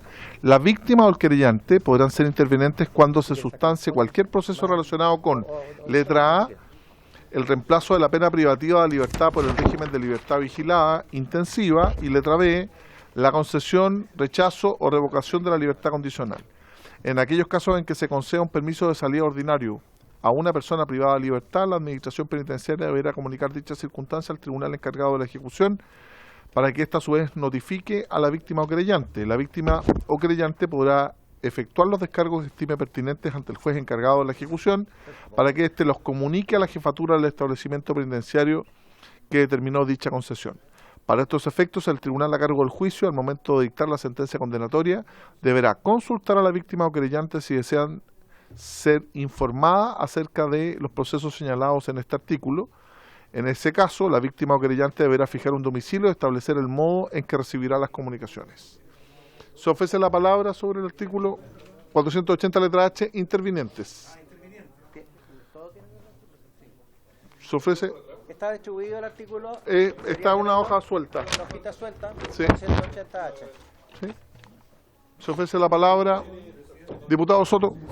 Sí, se establece que son intervinientes en las decisiones de un tribunal de ejecución de penas, Gendarmería de Chile, y también las mismas personas sujetas a vigilancia penitenciaria, es decir, los internos.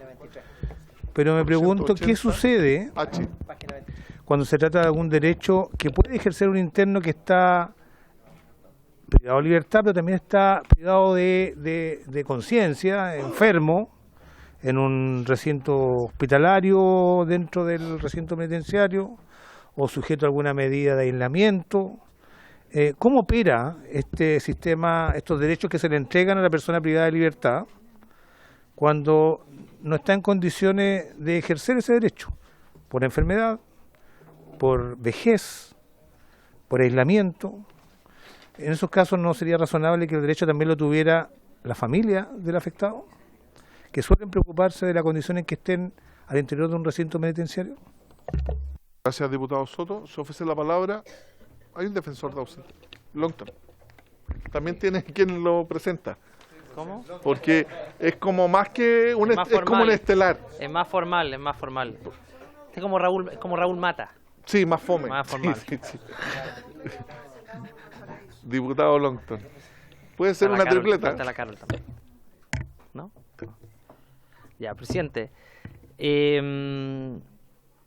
Nosotros hicimos una propuesta de intervinientes que varios de ellos no están contemplados acá. Esa es la primera duda. ¿Por qué se dejó fuera, por ejemplo, al Ministerio del Interior y Seguridad Pública, que muchas veces hace de creyente?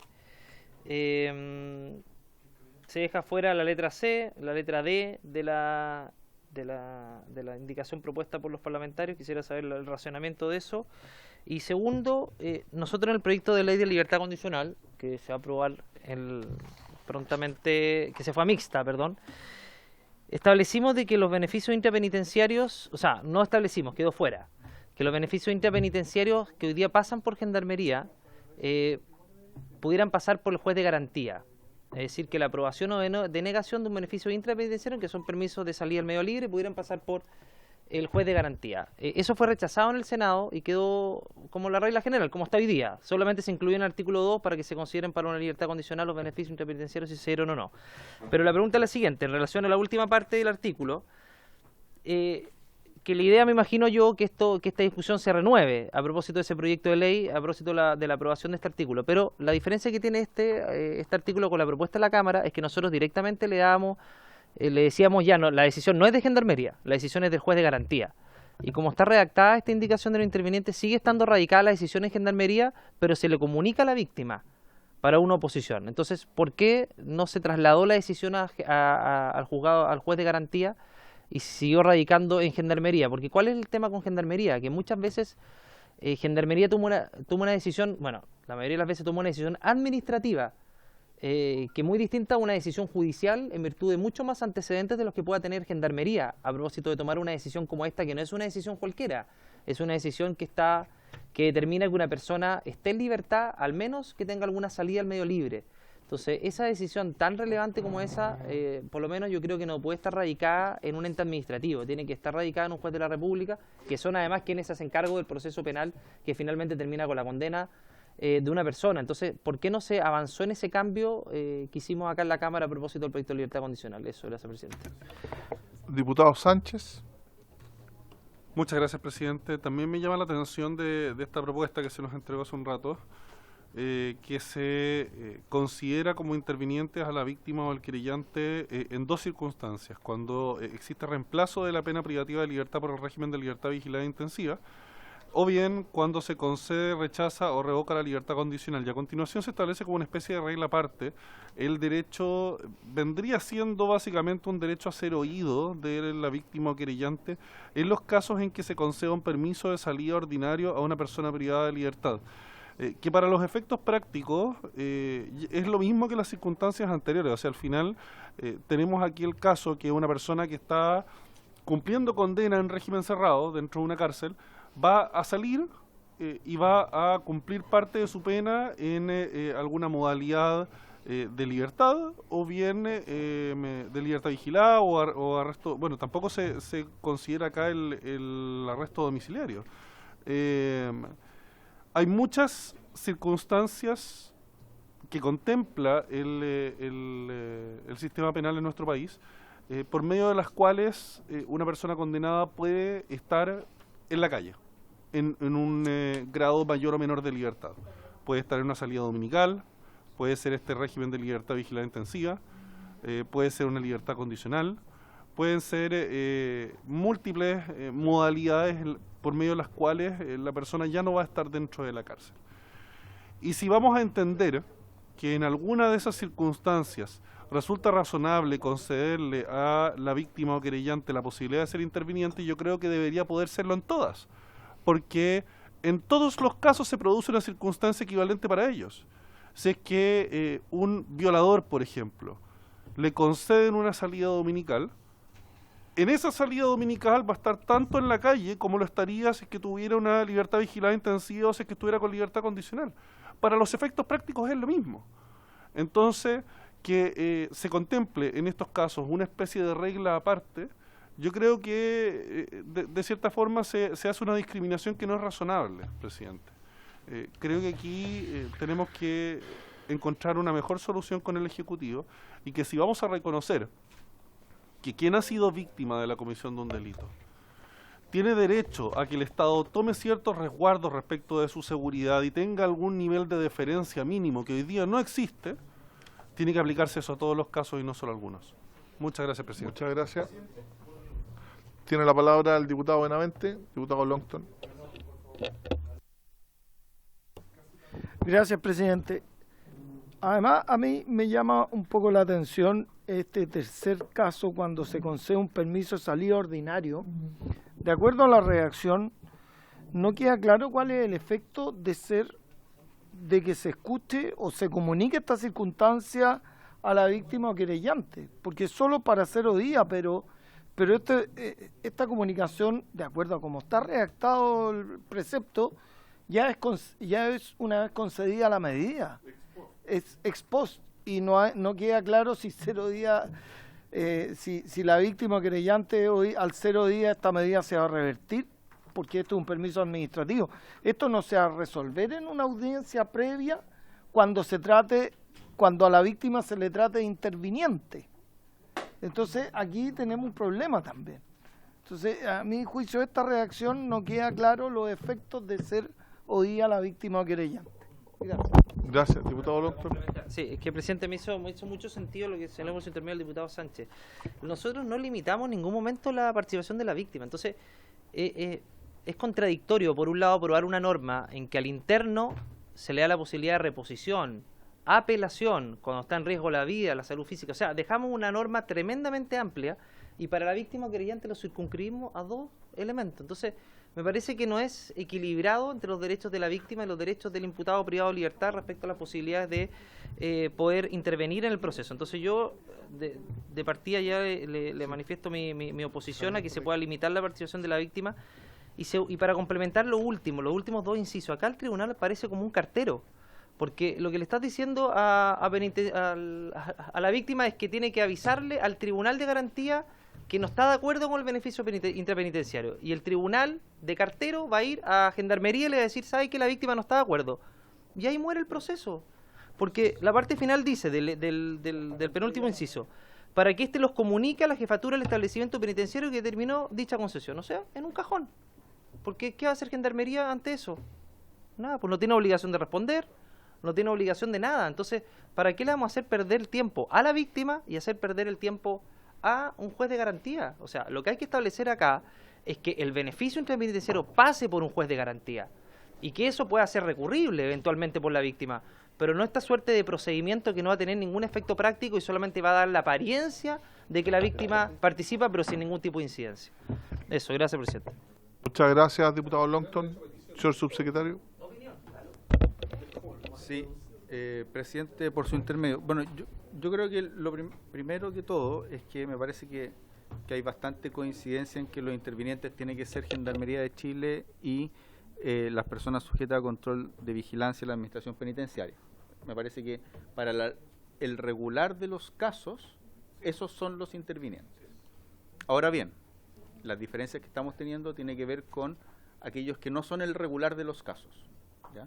Y ahí estamos pensando en la propuesta nuestra y la de los parlamentarios en incluir a otros sujetos, principalmente querellantes y víctimas, ¿ya? Entonces, lo que nosotros estamos proponiendo es que las víctimas y los querellantes en 2 casos muy concretos sean intervinientes también, es decir,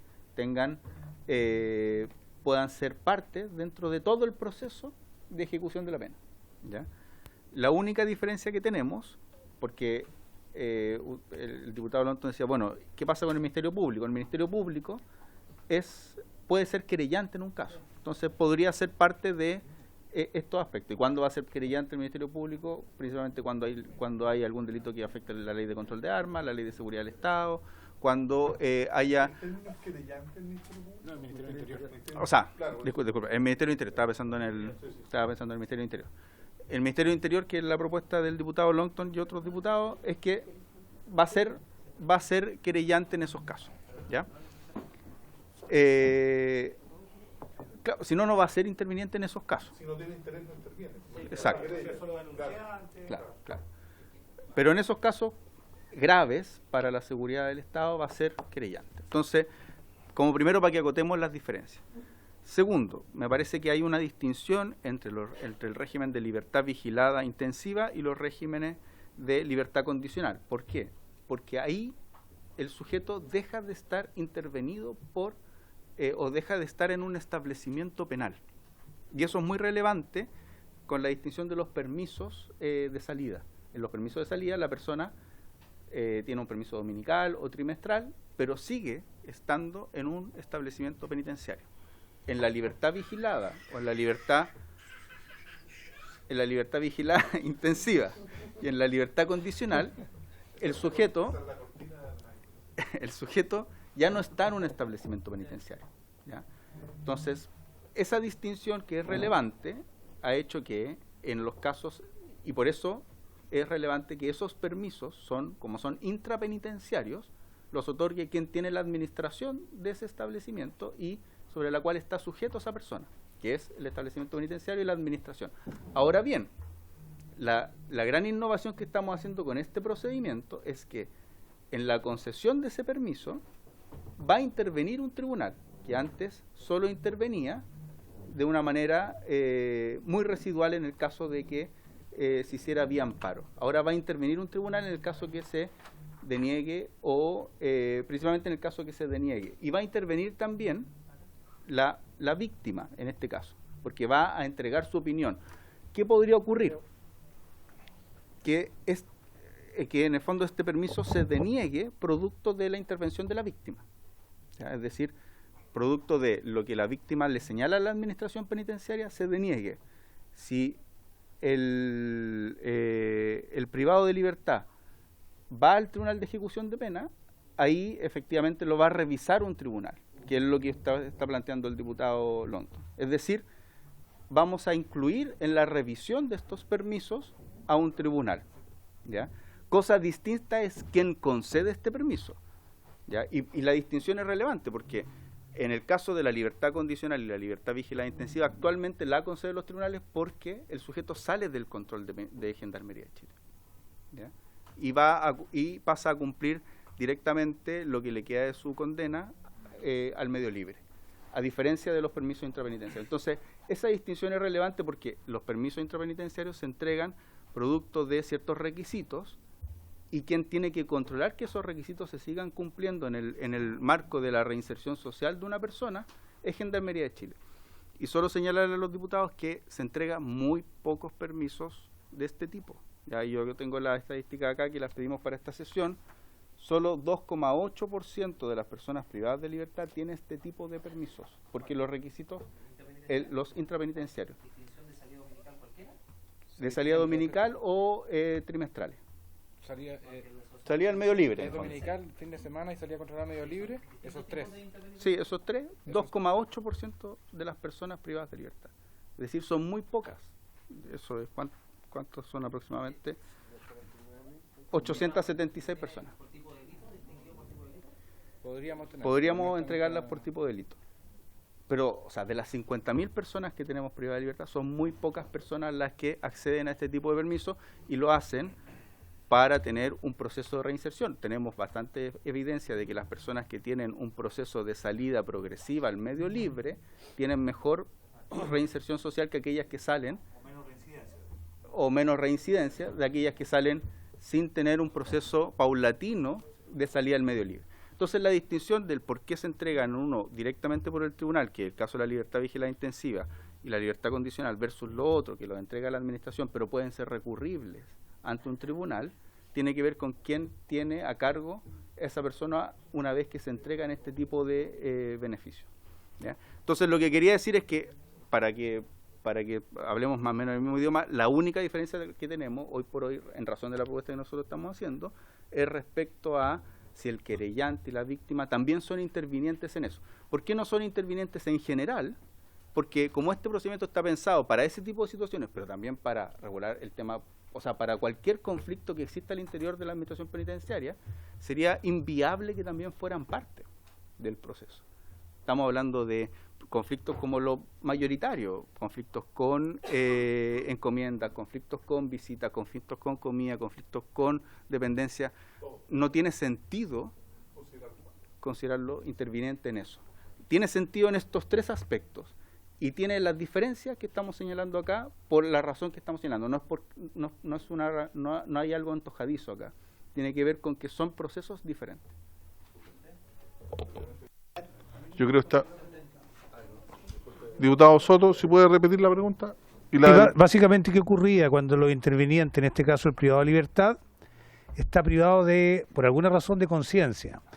Personas que son dementes o tienen algún tipo de demencia, personas que son adultos mayores, pueden estar en conciencia, o enfermos, o también personas jóvenes adolescentes que tengan algún episodio que altere su conciencia. ¿De qué sirve que se le entregue un derecho si no lo pueden ejercer en esos casos? ¿Y quién lo puede hacer en su reemplazo? ¿La familia? De oficio al tribunal, ¿te acordás? Bueno, pero los tribunales no van a los recintos penitenciarios a revisar quiénes están en el hospital inconscientes. Pero podría ser la familia, que es lo que regularmente están detrás de todas estas personas. Gracias, presidente. Pero, a ver, yo escuchando al subsecretario, me quedan dudas de todas maneras, ¿para qué entonces se escucha a la víctima en el caso de los permisos de salida ordinario? Porque está bien, toda resolución administrativa es recurrible ante un tribunal, o sea, eso es un principio medianamente general, digamos. Pero entonces, ¿para qué escuchar a la víctima acá? Para que la víctima efectúe estos descargos, pero sigo insistiendo en que la víctima efectúe estos descargos de acuerdo a cómo está redactado este inciso, no tiene ningún efecto.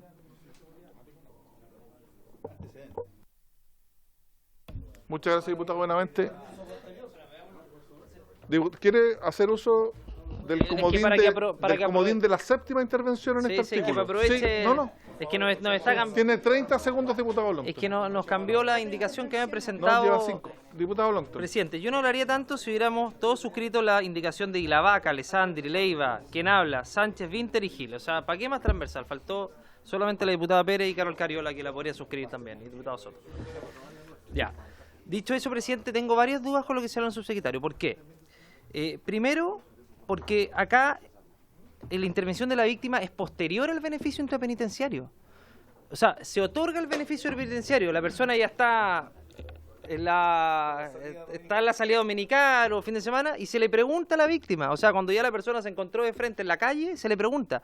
Y se le pregunta con qué objeto, si no tiene ninguna posibilidad de revocársele después de que se le pregunta. O sea, es solamente Es más, dice, para esto lo comunica la jefatura del establecimiento penitenciario que determinó dicha concesión. O sea, ya se le concedió. La lógica del Comité de Libertad Condicional es preguntarle antes a la víctima. En esos términos está el proyecto de libertad condicional.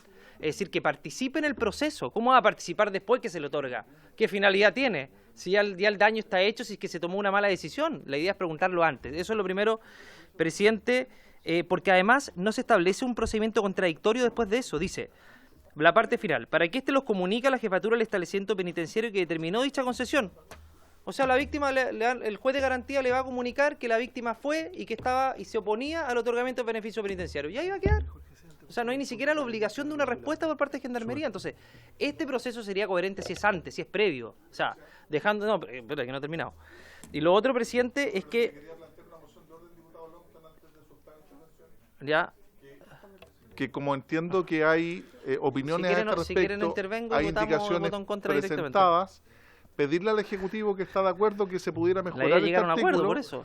que pudiéramos presentar en la siguiente comisión, en la siguiente sesión, un artículo propuesto por el Ejecutivo con los asesores que pueda reunir todas estas ideas. Si pero para que reúna la última idea, presidente, para que reúna, porque es importante que esté el Ministerio... ¿No le he dado la palabra todavía? Se la me la quité, quitó. Me la quitaste, pues, Bueno, presidente. es que es para cumplir la 10ª intervención. Ya, está muy bien, está muy bien. Usted cuando Diputado habla... Blanco, sí, son 2. Está bien. Dale, Andrés. Ya, bueno. Para que también se considere, porque al haber una indicación suscrita por la mayoría de los diputados es porque estamos más o menos de acuerdo en el tema de los intervinientes. Entonces, ¿por qué es importante que se incorpore el Ministerio del Interior? Porque no necesariamente el Ministerio del Interior va a ser querellante. ¿Por qué? Y le pongo un ejemplo, a propósito de las libertades condicionales. El otro día me equivoqué. Jonas Wallace, el Ministerio del Interior no fue... Claro, le he dicho un nombre de artista de cine. Bueno, el Ministerio del Interior no había sido querellante. Y a propósito del beneficio de libertad condicional, que después fue revocado por la Corte Suprema, cuando el tipo ya se había arrancado ya, el Ministerio lo revoca porque el Ministerio del Interior participa en ese recurso. Y no era querellante, pero fue fundamental para la revocación de esa concesión de libertad condicional. Entonces, por eso le ponemos el Ministerio del Interior por el interés social que hay involucrado detrás de una libertad condicional que puede haber sido otorgada de mala manera o contraviniendo quizás algún informe relevante para no haberla otorgado. Entonces, por eso no necesariamente el Ministerio del Interior es querellante. Eso, gracias, presidente. Sí, yo también por un tema de política criminal lo veo peligroso, porque siempre se va a involucrar el gobierno en cualquier libertad. Y eso es muy complejo, porque siempre se va a hacer efectiva la responsabilidad política de cualquier gobierno por cualquier libertad, y después vas a perseguir porque el Ministerio del Interior no se opuso para cualquier gobierno, y creo que eso va fuera de lo jurisdiccional. Pero lo que yo le planteo, señor subsecretario, si estamos de acuerdo en la comisión, de que elaboremos de consumo, se coordinarán los asesores con la subsecretaría de tener un 400H mejorado de los intervinientes y poder sancionar y votarlo la siguiente semana. ¿Estamos todos de acuerdo? Sí. ¿Le puede contestar la 7ª intervención del diputado Soto? Lo llamo al orden. Diputado... Presidente, por su intermedio. Sin conceder la palabra.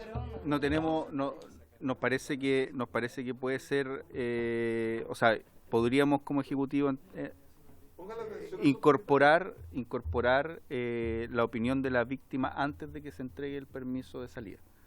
Eso me parece que puede resolver lo que estamos conversando acá y va en la intención que ustedes señalaban. Y pues, claro, la opinión de la víctima antes de que se entregue el permiso de salida. Bueno, yo creo que con eso vamos consensuando las posturas.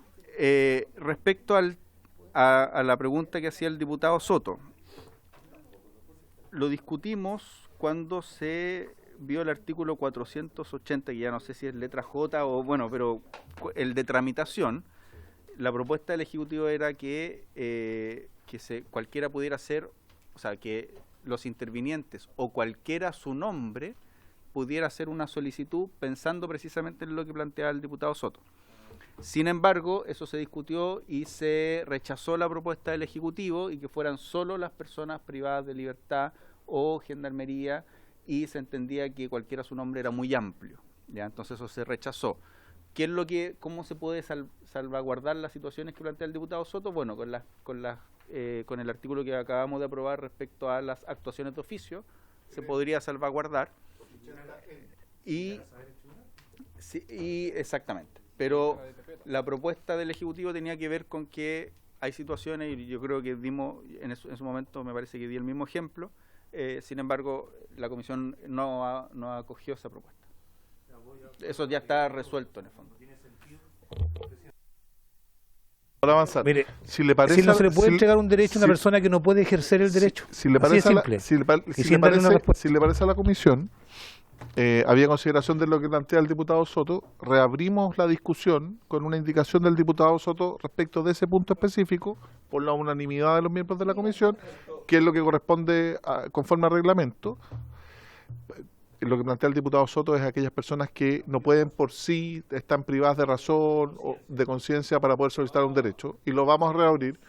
Y el segundo acuerdo que vamos a adoptar es que el Ejecutivo nos va a presentar una nueva redacción de la letra H para que se consideren a las víctimas, sobre todo en algún delito, y lo votamos la próxima semana. ¿Ok? Por haberse cumplido el objeto de la acción, esta se eleva. Muy bien, presidente.